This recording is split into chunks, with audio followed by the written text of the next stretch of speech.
for me, it was frightening on a couple of levels.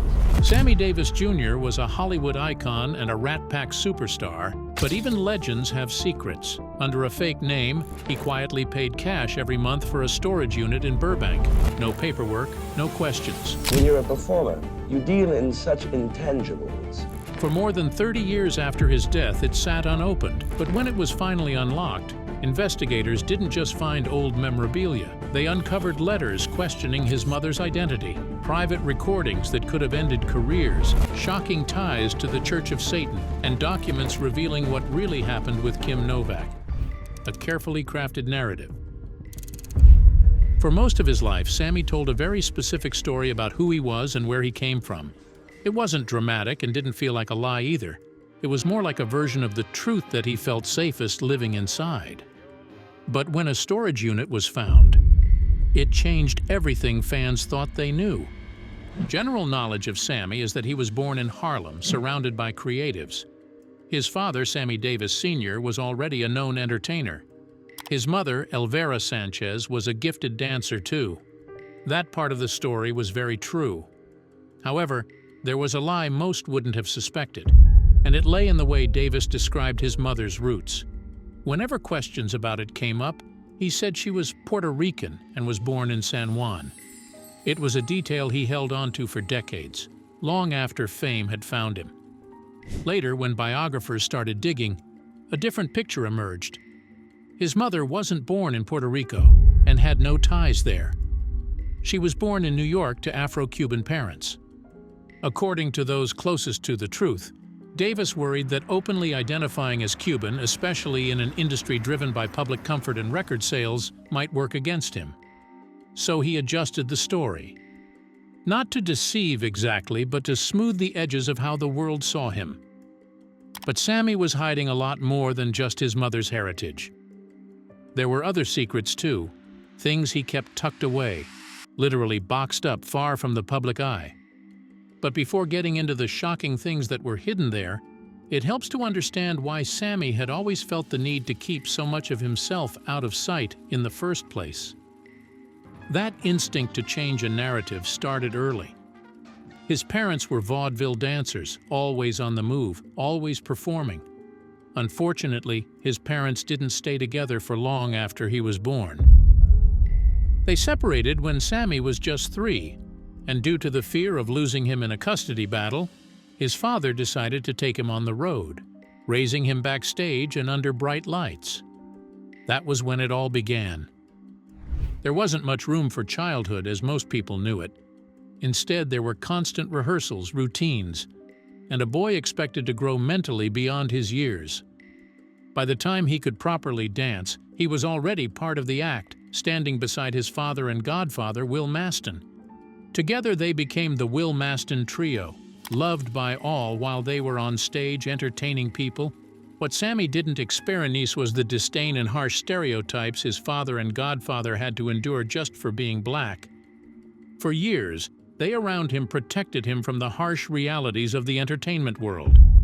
When racism appeared, they brushed it aside, reframing it as envy or ignorance. Davis accepted that explanation because it allowed him to believe in a kinder version of reality. One where talent could outrun hate, and the world, though imperfect, was still manageable. Then the Army took that belief apart. Drafted during the Second World War, Davis found himself in a space where fame meant nothing and skin color meant everything. The abuse, both physical and mental, became frequent and humiliating. He fought constantly, and his nose was broken more than once. Any illusion of protection disappeared almost overnight. He later described it as walking through a door he hadn't realized had been held open for him all his life and finding out what waited on the other side. Davis came to a realization that would shape the rest of his life. Fame gave black entertainers a kind of conditional protection. It wasn't true equality, but it was a shield of sorts. One that worked as long as the spotlight stayed on and the public image stayed intact.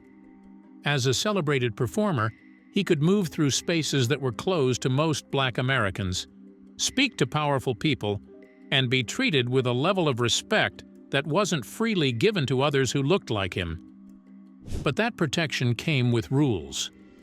He understood that the moment he lost control of his image, that immunity could disappear just as quickly. So Davis became deeply aware of how he was perceived, what he said in public, and how his actions would be interpreted. Controlling the narrative was about survival. If the story was going to be told, he wanted to be the one telling it, rather than letting others define him through stereotypes or political agendas. A huge turnaround. When Sammy came home from the Army, he slipped back into what he now saw as a protective shield.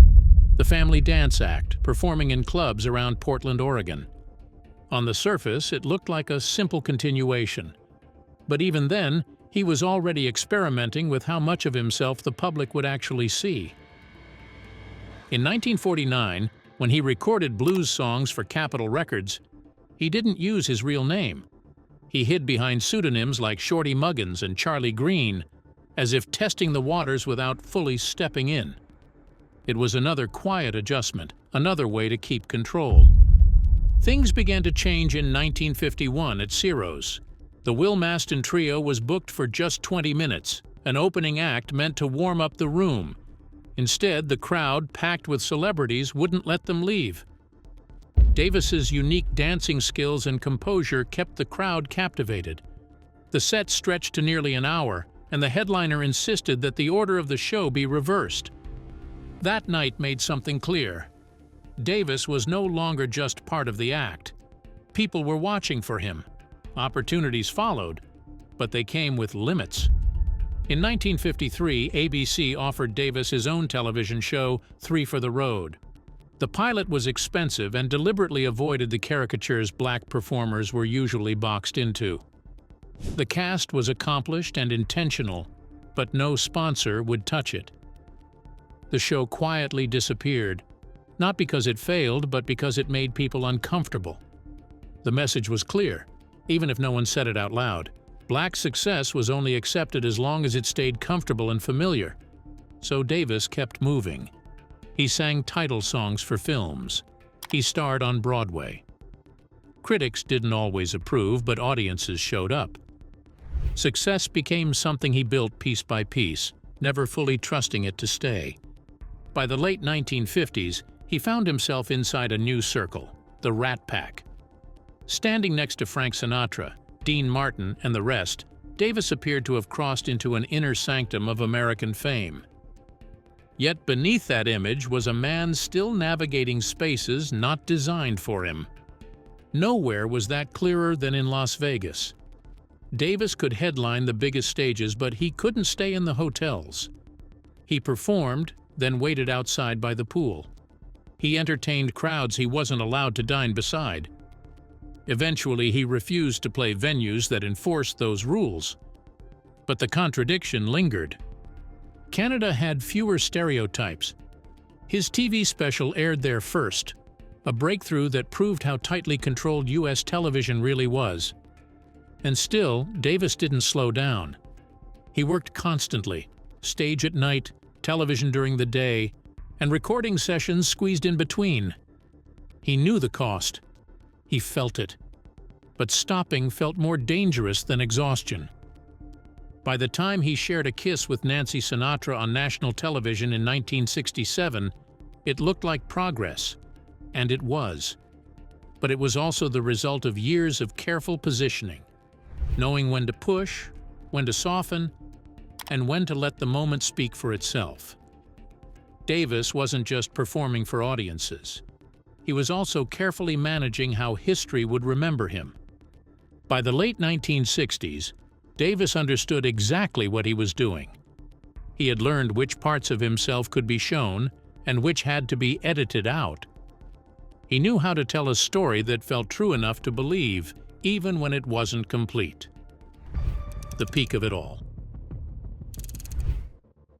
By the late 1960s, Sammy Davis Jr. was moving in spaces where fame no longer felt exciting but enclosed. Las Vegas was still his territory, but he still had to be so cautious. That's where his friendship with Elvis Presley settled in. The two were everywhere on the marquee and nowhere in public. Like Elvis, Davis kept mostly to himself during hotel engagements. hosting small, controlled gatherings high above the Strip in his penthouse suite. Elvis would sometimes appear. It wasn't about celebration as much as insulation, two men protecting themselves from the noise they had created. Professionally, Davis hovered close to Presley's orbit. He recorded his own version of In the Ghetto and briefly appeared in Presley's 1970s concert film.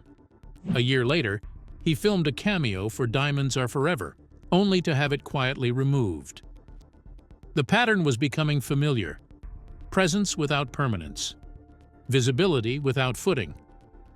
Outside the US, Davis adapted easily. In Japan, he appeared in television commercials for coffee and whiskey, leaning into a version of himself that translated smoothly across borders. Back home, he joined Sinatra and Dean Martin in radio ads, small reminders that his name still carried weight, even when the spotlight wasn't fixed on him.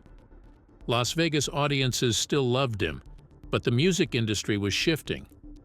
By the end of the decade, Davis could feel himself slipping out of step with younger listeners.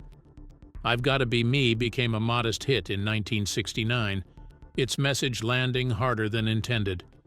To stay relevant, he signed with Motown, reshaping his sound in hopes of reshaping his future. Reinvention wasn't optional anymore, it was routine. Then came The Candyman in 1972, a surprise #1 hit, a full revival, and a song he never cared for. It simplified him in a way that felt limiting, but it worked. The public embraced it, and Davis followed their lead.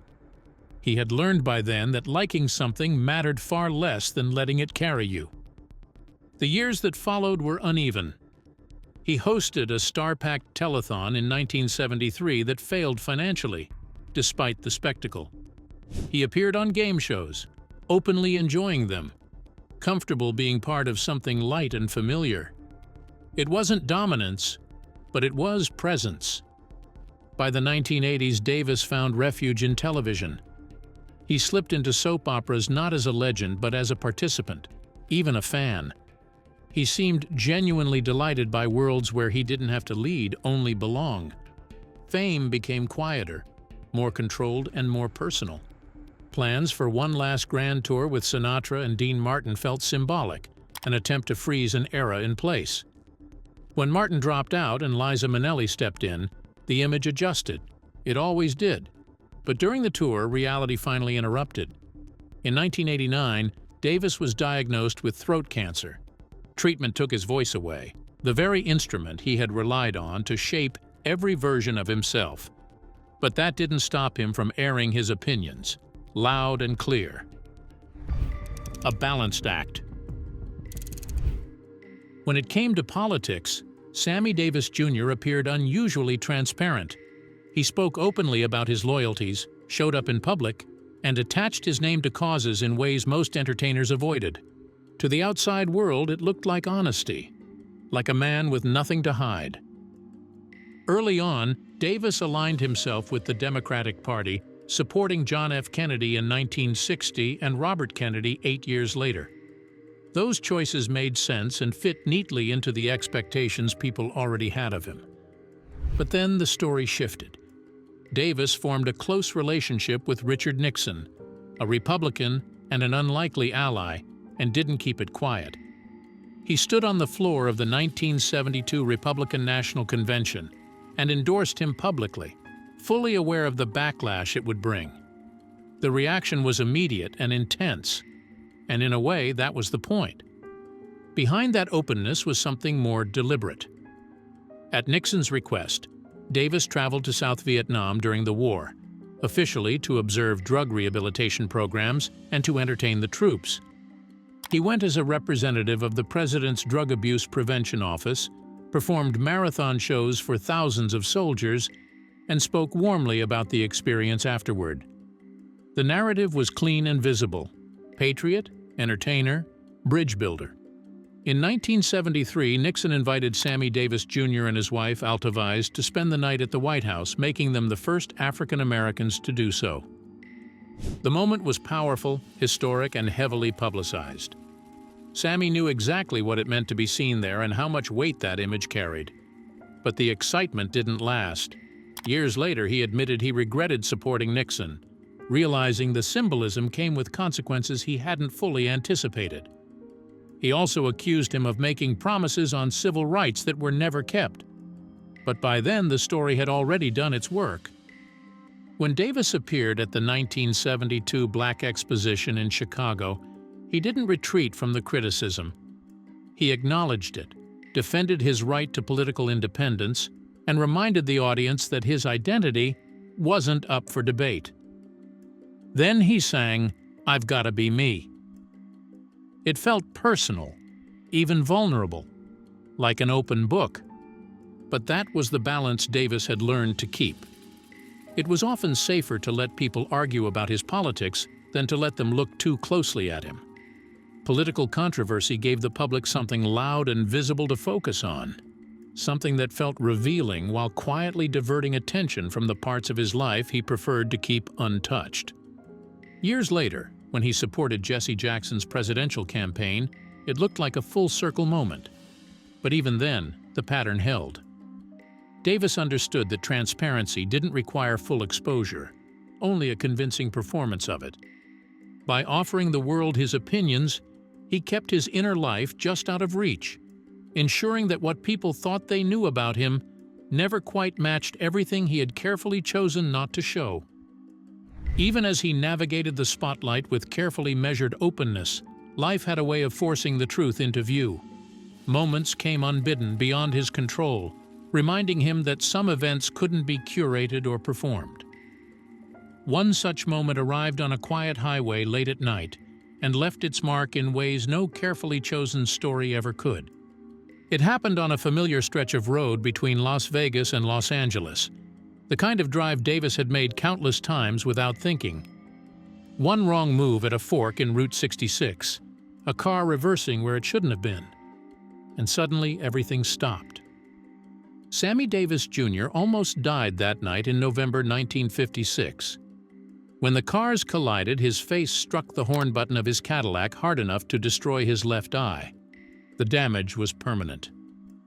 In a single moment, the thing he relied on most, his body, his precision, his control, was taken from him.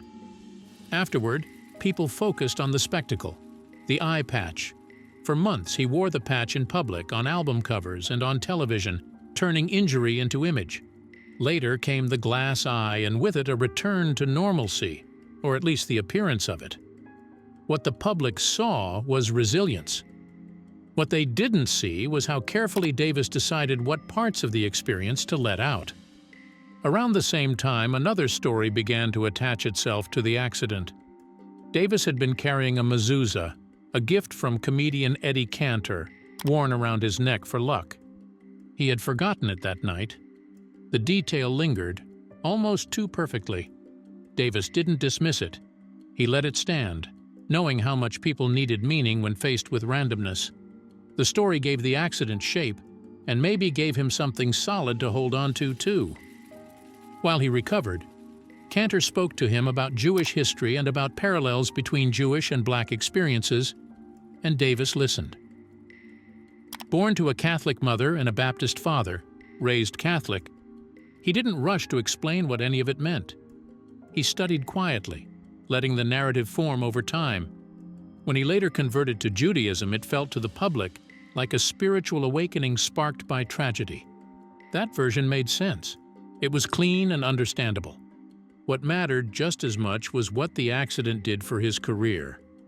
Almost overnight, Davis moved from being a familiar name to being a national figure. The injury changed how people looked at him. The loss became part of the legend. The accident became a turning point not just because it nearly ended his life, but because it taught him something crucial. Suffering, when framed carefully, could deepen the story without revealing too much of the man underneath. But secrets don't stay hidden forever. The secret Sammy kept.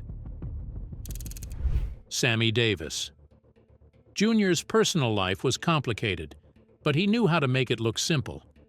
He was romantically involved with actress Kim Novak, who was white, and studio executives worried about public backlash. Sammy and Kim first crossed paths in 1956 when they both showed up as guests on The Steve Allen Show. Sammy was instantly taken with Kim, not just interested, but completely smitten. She was one of Hollywood's biggest bombshells at the time, and Sammy was clearly drawn to her from the start. The following year, while Kim was busy filming Alfred Hitchcock's Vertigo, Sammy found an excuse to see her again. He arranged a visit to the movie set, claiming he wanted to take some photographs. The truth was, he wasn't much of a photographer at all. He was just looking for a reason to spend time with her. Sammy played along, pretending to be an enthusiastic shutterbug. At one point, Kim jokingly asked him if he'd ever thought about taking the lens cover off the camera. As they spent more time together, the bond grew. Kim later described Sammy as having an innocent, boyish energy. She said he had a crush on her, and honestly, she seemed to enjoy his company just as much. They genuinely had fun together. But according to insiders, Sammy didn't originally pursue Kim purely for romance. At least not at first.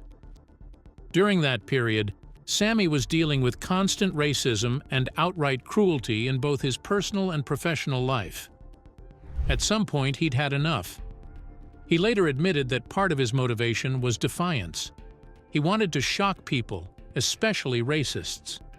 He once told his friend and biographer Burt Boyard that he reached a breaking point and decided he wanted the whitest, the most famous chick in the world, just to make a statement.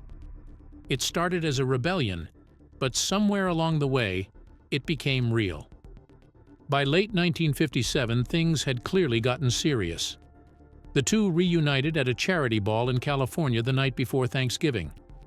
Sammy showed up for one reason only: to see Kim. He asked her to spend the holiday with him at his house, and she said yes. Soon after, she brought him home to Chicago to meet her family during Christmas. At that point, it wasn't just flirtation anymore. But once word started spreading about their relationship, Hollywood got nervous, very nervous. Kim Novak was under contract with Columbia Pictures, and studio head Harry Cohn was deeply concerned. The fear wasn't just public backlash. It was money. Just 2 years earlier, Emmett Till had been brutally murdered, and racial tensions were still terrifyingly high. There was also a real concern that segregated theaters in the South would refuse to show films starring a white actress who was openly dating a black man. At the time, interracial relationships were widely condemned. A Gallup poll from 1958 showed that only a tiny percentage of Americans approved of them, and in some states, interracial marriage was still illegal. But Kim didn't back down.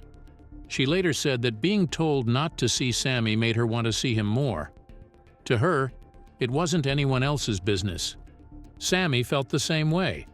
He once said that they became conspirators, bonded by defiance. Unfortunately, that defiance came at a cost. On January 1, 1958, a Chicago gossip columnist published a story about their relationship, even suggesting marriage. Kim denied it, but the damage was done. The rumors exploded, and the reaction was swift. Threats came from powerful figures, warning him he could be hurt if he didn't end the relationship. Harry Cohn was also quite furious, and he allegedly sent a message to Sammy through mob connections, warning him to end the relationship or risk losing his remaining eye. To protect himself, he entered a brief arranged marriage with black dancer Lorraine White. But behind closed doors, the pressure crushed him. He even attempted to take his own life. Later, he married white actress Mae Britt, sparking national controversy. He received hate mail and faced scrutiny while performing on Broadway in a show in which his character's interracial romance mirrored his own. He was even prevented from performing at a presidential event because of the marriage.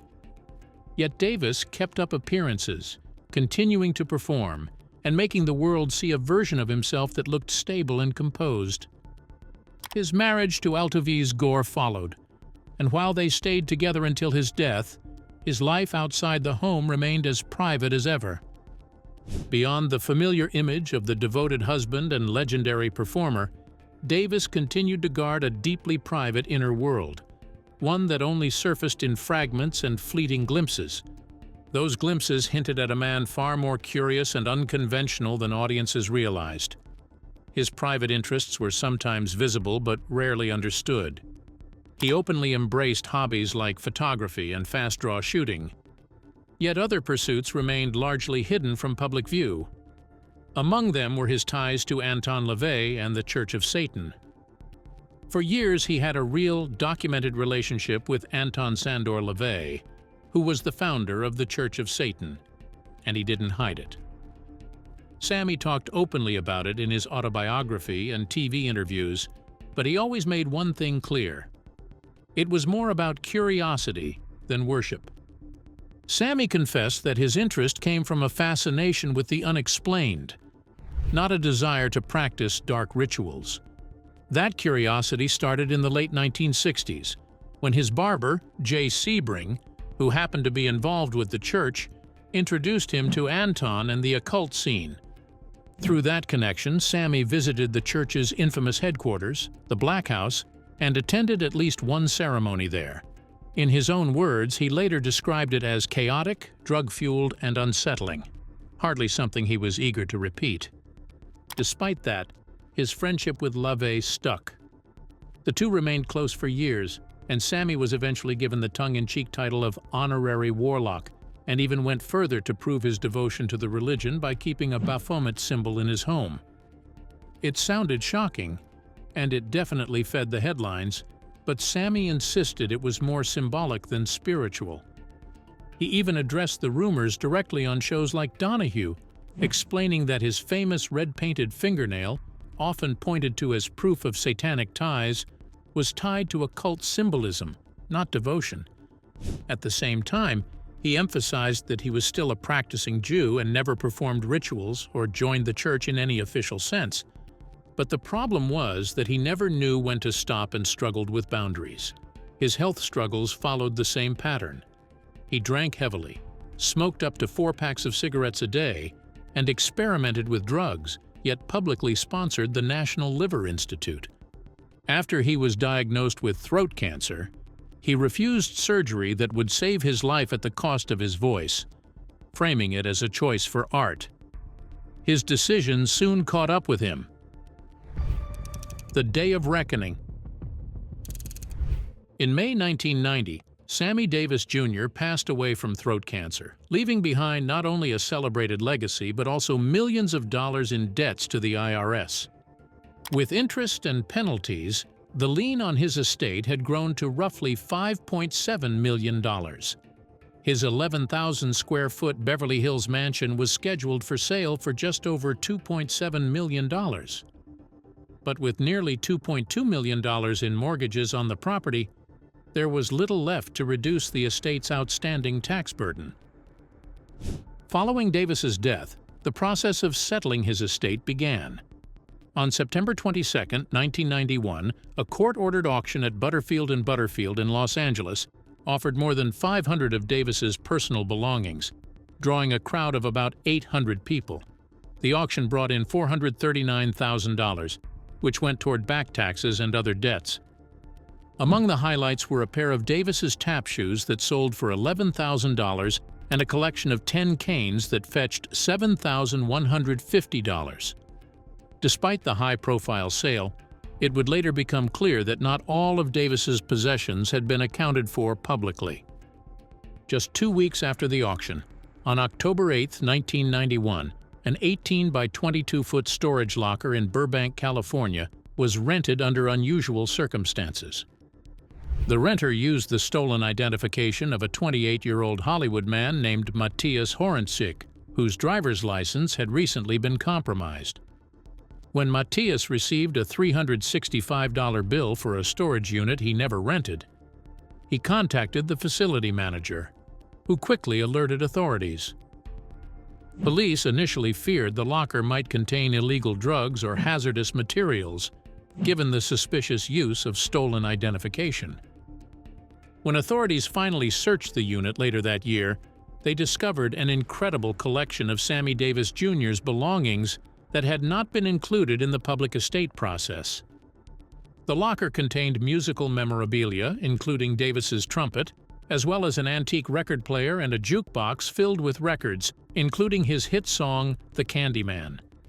There were also clothing, personal documents, and photographs related to Davis and his life. Investigators were alarmed because the locker had clearly been hidden on purpose. It had been rented with fake identification and paid for in cash, suggesting someone had gone to great lengths to keep Davis's possessions out of the public inventory and away from IRS seizure. The timing of the rental was especially concerning. It occurred just 2 weeks after the high-profile estate auction, meaning these valuable items had not been accounted for and could be worth millions more. Police reported that the storage rental had been arranged by an employee of Davis's widow, Altavise Davis, although she denied any knowledge of the locker. The employee admitted he had helped hide the property because the IRS was trying to seize everything Davis owned after his death. He also revealed that a friend, whose name he refused to disclose, had actually rented the unit. James Key, the manager of the storage facility, noted that although the renter had used stolen identification, he had provided incorrect social security and phone numbers. James said he did not notice anything unusual at the time, but was not surprised by what investigators ultimately found. The items were seized by the IRS and held while authorities determined their status, with the goal of applying them toward Davis's outstanding tax liens if appropriate. Thanks for watching. Now check out the videos popping up on screen for more unbelievable stories.